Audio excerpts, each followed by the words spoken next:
Hey gearheads, and welcome to Garage Talk. I'm Corey, and this is Ford's entry into the highly competitive compact crossover class. This is the Ford Escape in the top Platinum all-wheel drive trim. This is not the hybrid. We have previously tested the plug-in hybrid here on the channel, and that was on the pre-refreshed version. Updated for 2023 and 2024, there's a lot to like about this compact crossover entry, but there are some things that, well, may not measure up. In this video, I'm going to take you through all of them and what it's been like living with this for a week. Stay tuned.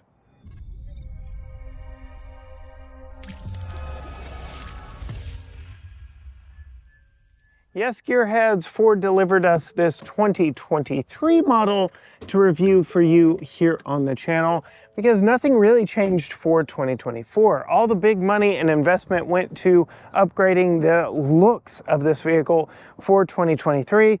But let's start under the hood here for just a moment and talk about what powers this. So this is perhaps the strongest selling point of this 2023 Ford Escape is its powertrain. We get a 2-liter turbocharged EcoBoost 4-cylinder making 250 horsepower and 280 pound-feet of torque, all mated to an 8-speed SelectShift automatic transmission and routing power to all 4 wheels thanks to their all-wheel drive with all-wheel drive disconnect, which does help with the fuel economy, helping this one get 23 city, 31 on the highway, and 26 combined. We also get 4 different drive modes, which we'll talk more about when we get inside: normal, eco, sport, and slippery. But the real news here is the updated styling for the 2023 and 2024 model years. We get this new updated grille. It looks a little less Tesla-y to me. I feel like the outgoing Escape, the 22s and the prior models, looked a little too much like the Tesla Model Y, but not in the best way possible. This one definitely looks more Ford Edge, shrunk down to the compact class. You can see we get LED running lights, turning signals, headlights, fog lights, and we even get this LED light bar that goes across the top of the grille, which really makes this look more like a modern EV than a gas vehicle, though the fact that we actually have a real grille should let you know, yeah, you have a 2-liter turbocharged 4-cylinder under the hood.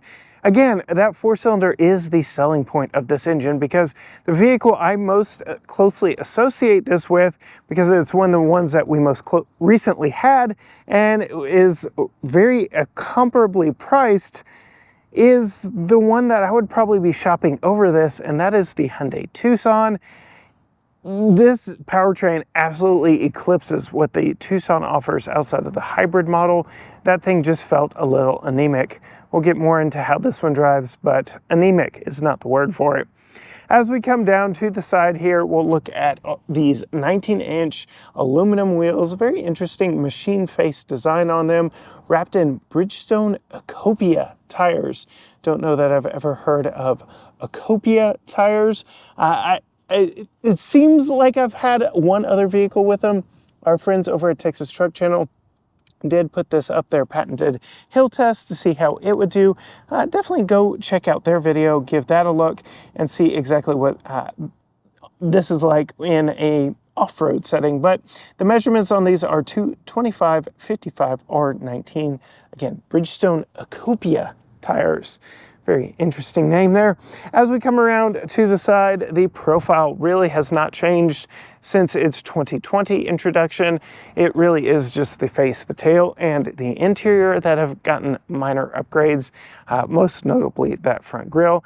Very clean styling along the side, but definitely departing from the original Escape's boxy design. If you still like that boxy design, you can get it. You just have to step to the Bronco Sport, which is essentially a more rugged version of this vehicle. I think it's a little tighter on the inside though. Ford has yet to send us one to test for a full week. As we come back here to the back, you can see a cleaned up look back here as well. You get LED taillights, turn signals, LED, all the things all the way around. Really like the Escape on the tailgate back here, and all the chrome accents for the Platinum all-wheel drive trim.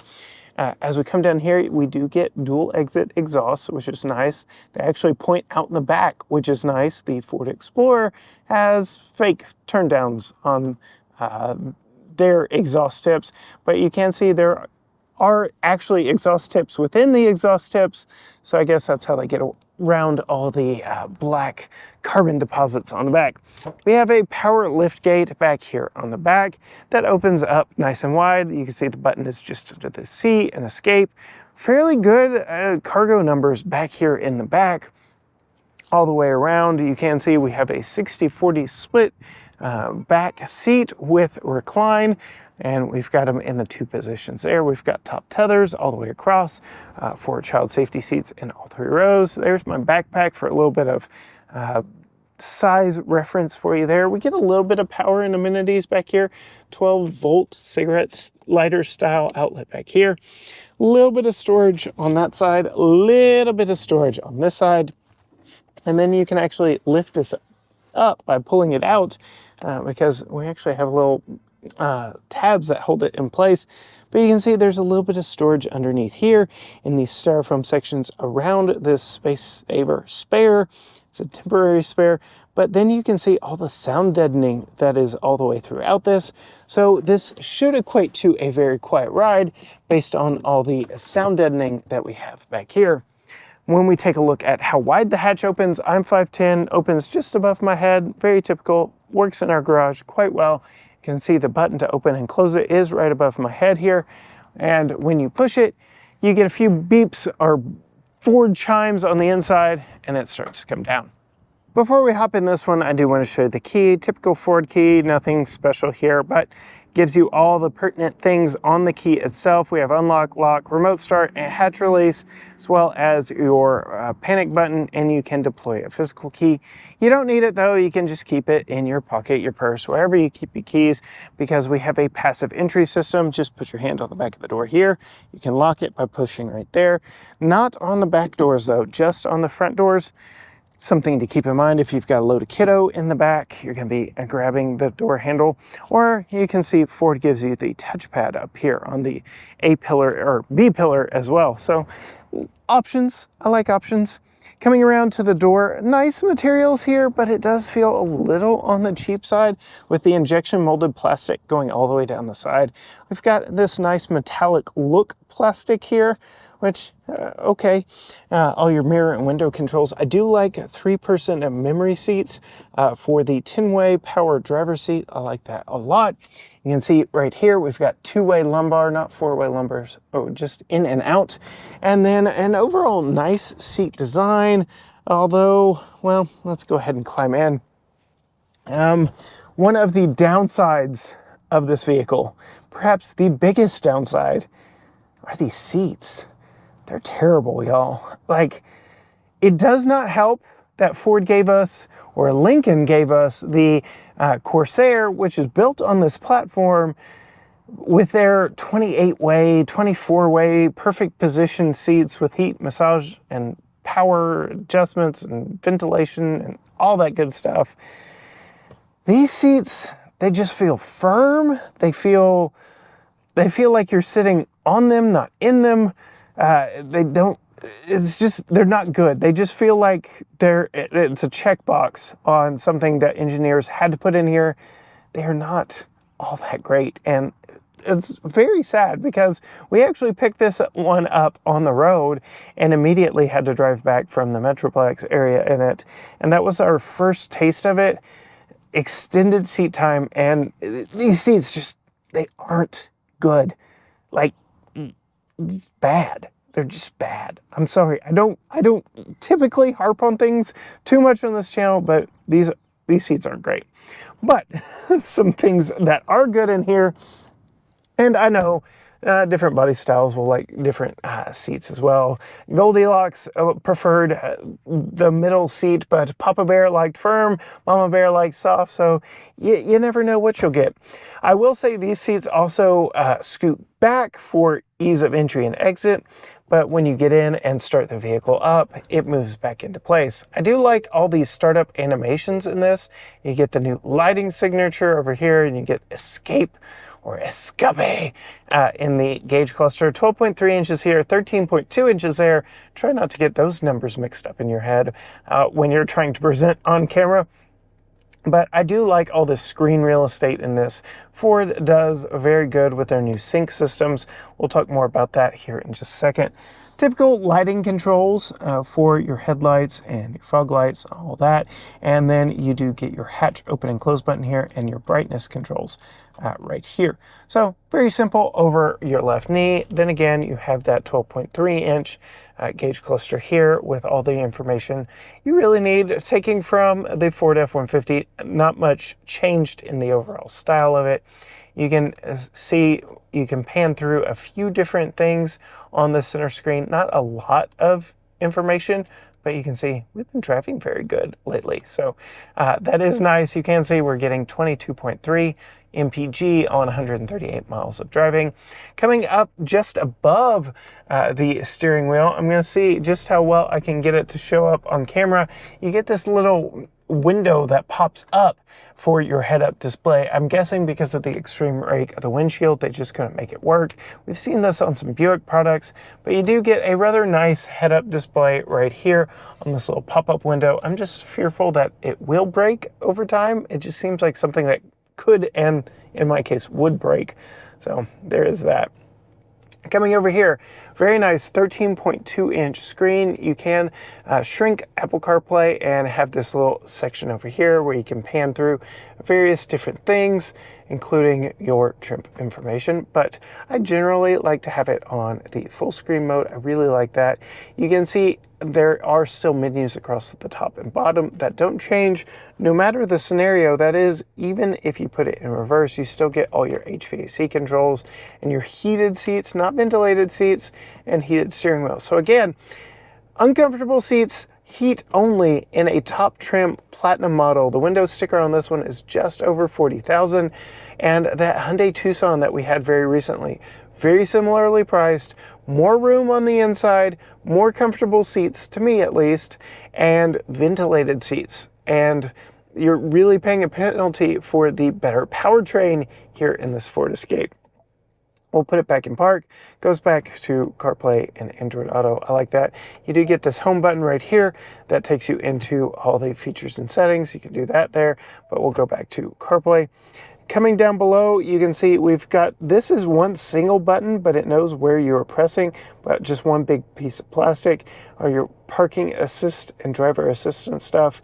Down here, your engine start, stop in traffic, window defrost, and then your 4 different drive modes that I mentioned earlier: normal, eco, sport, and slippery. And it'll just stay on the screen if you do nothing. So if you don't push that, it'll stay here. And then you had to come up here and select your drive mode. So various different animations depending on what you're doing. I think the animations are cool and they do keep moving, but just pushing this button multiple times just goes in and out of the screen. So that's interesting. You do get a dedicated camera button here. Cameras are really good in this. I really like them. They work really well. Engine start button right here, volume knob right there. Fairly simple. I like it. This is how you do a cleaned up infotainment without having a dual function screen like the Kia Sportage. Kia!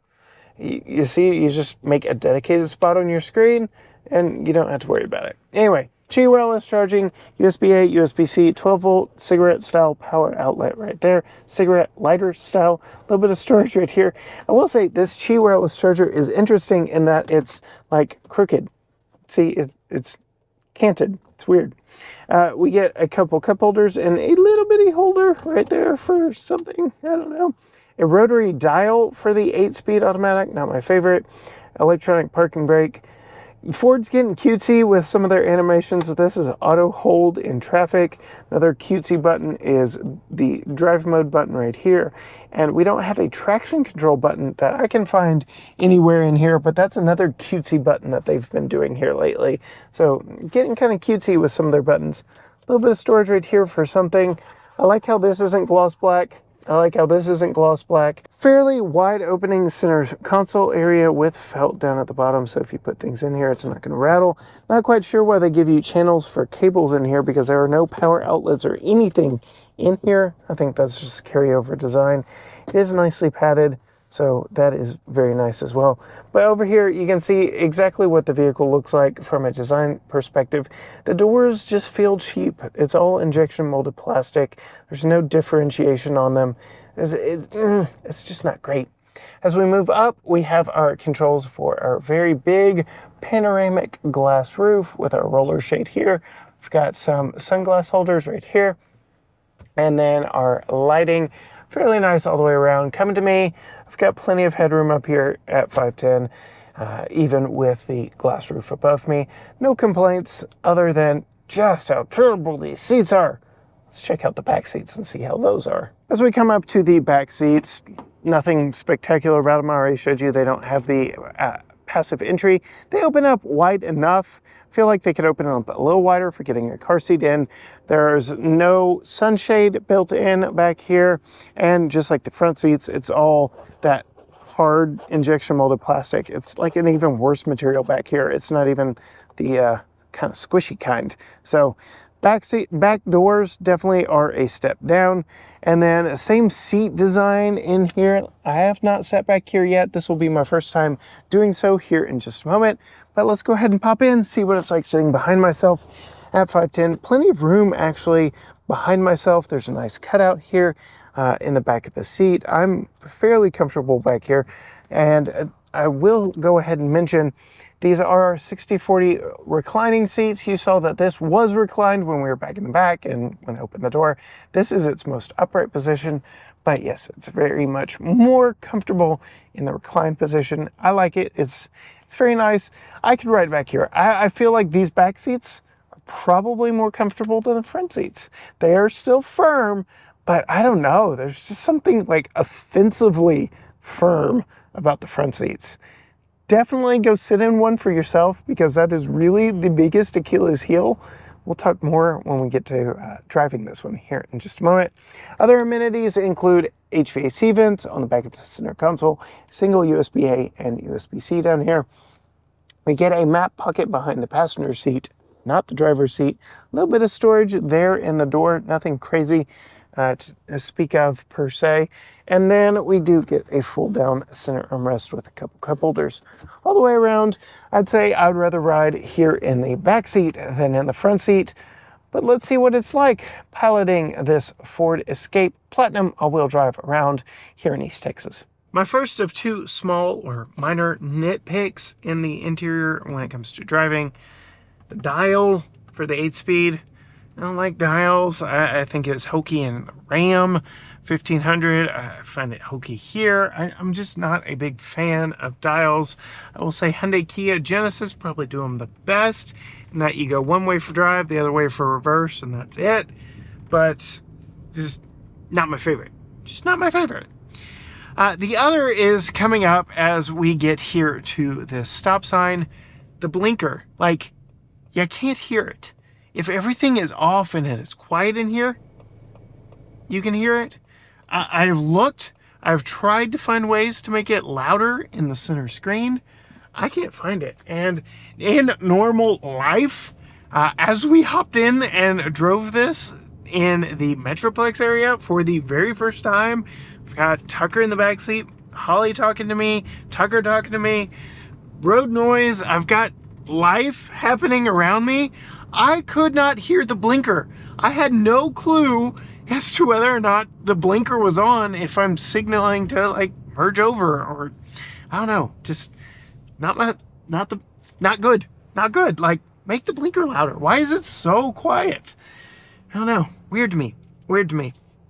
Another thing, I'm currently in sport mode so that we can see just what this is like in a city acceleration.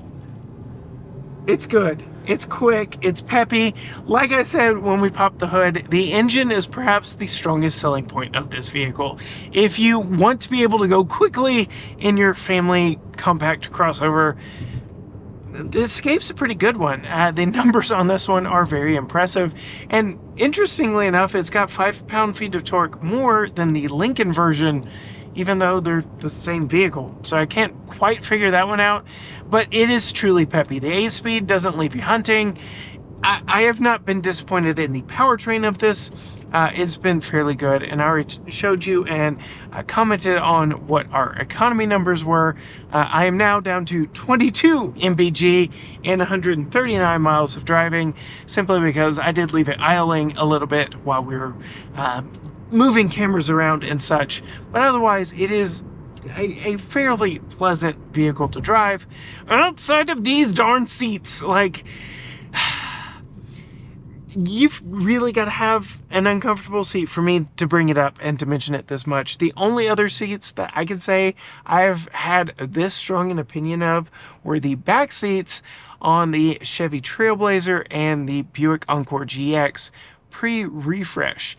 Did not experience that in the Chevy Trailblazer we recently had tested here on the channel. And those vehicles do sell in a class lower than this. But going to its true competitor, one of its true competitors, in the Hyundai Tucson that we tested most recently, when it comes to $40,000, $41,000 price tag in the compact crossover class, I'm sorry, this one falls a little bit short for me in that it's not the most comfortable on the inside.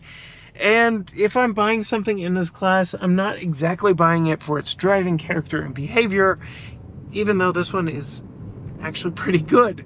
It all comes down to your purchasing process and what's important to you when buying a vehicle.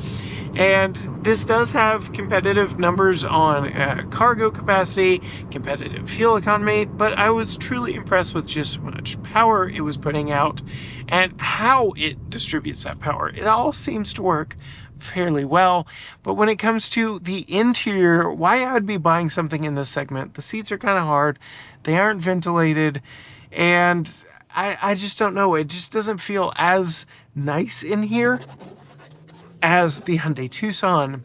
Even though I really do like the screen, you can see, yeah, it does just stay on that screen if you do nothing. The screen's really nice, the infotainment's nice, I like the digital screen here. I like that we get head-up display even if it is a little janky. I like a lot of stuff about it, but apples to apples, when push comes to shove, I gotta say I like that Tucson better than this, and it really comes down to the experience right here. It's just not been my favorite.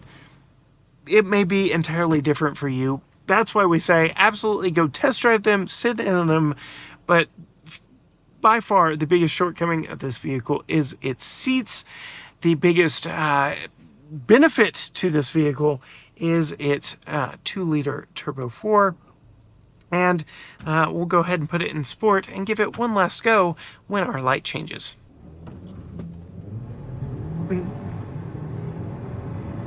I mean, she will scoot 60. She's not the fastest. That's not why you're buying something in this segment, but it'll move and be a fun vehicle to drive if this is the vehicle you elect to get out of the compact crossover class. All the way around, I give it a solid C+. It really is just a hard selling point if I'm not comfortable in the driver's seat. And you may be getting a little bit of it now through the cameras. We do get quite a bit of road noise in this one too, so it's a little on the noisy side. Couple that with just being uncomfortable to sit in for long hauls here in the driver's seat, and C+ is what you get. If you want to see more from us here on the channel, find us on all social media channels: Facebook, Instagram, X, TikTok, Threads, YouTube, everything at GT Garage Talk, or you can go to gtgaragetalk.com. Hit the subscribe button and ring the bell so you can see what Holly thinks behind the wheel, what Tucker thinks back in his child safety seat back there. You can see me install it and do all that. But yeah, as for me in the Ford Escape Platinum all-wheel drive, until next time, gearheads, bye.